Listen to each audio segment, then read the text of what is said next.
নমস্কার বন্ধুরা, আপনাদের সকলকে এসআরসি ফুড অ্যান্ড ব্লগ চ্যানেলে স্বাগত জানাই। আজকের রেসিপি পালক পনির। রেসিপিটা একটু অন্যরকম হতে চলেছে, পুরো ভিডিওটা দেখতে থাকুন। প্রথমেই আমি 200 গ্রাম পনির এইভাবে ছোট ছোট করে পিস করে কেটে নিলাম। বাকি যে জিনিসগুলো লাগবে সেগুলোও আমি আগে থেকে কেটে রেখেছি। তো তারপর পনিরগুলো কাটা হয়ে গেলে আমি পালং শাকগুলোকেও একটু কেটে নেব। তো পালং শাকগুলো কাটার আগে ভালো করে জলে ধুয়ে নেবেন, তাহলে পালং শাকের এক্সট্রা নোংরাগুলো বেরিয়ে যাবে। তো পালং শাকগুলো কাটা হয়ে গেলে আমি কিছুটা ধনেপাতা কুচি করে কেটে নেব।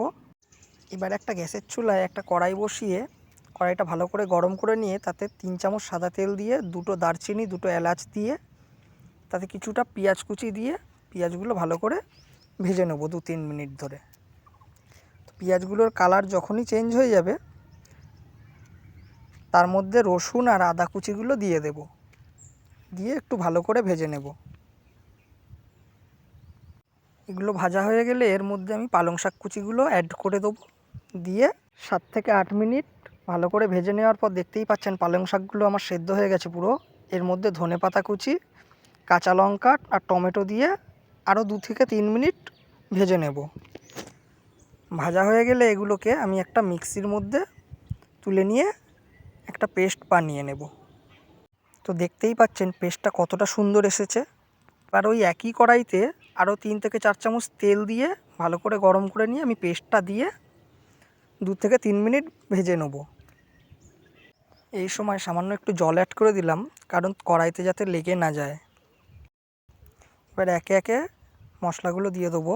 স্বাদ মতো লবণ, হলুদ গুঁড়ো, জিরে গুঁড়ো আর 1 চামচ চিনি দিয়ে একটু ভালো করে নাড়িয়ে নেব।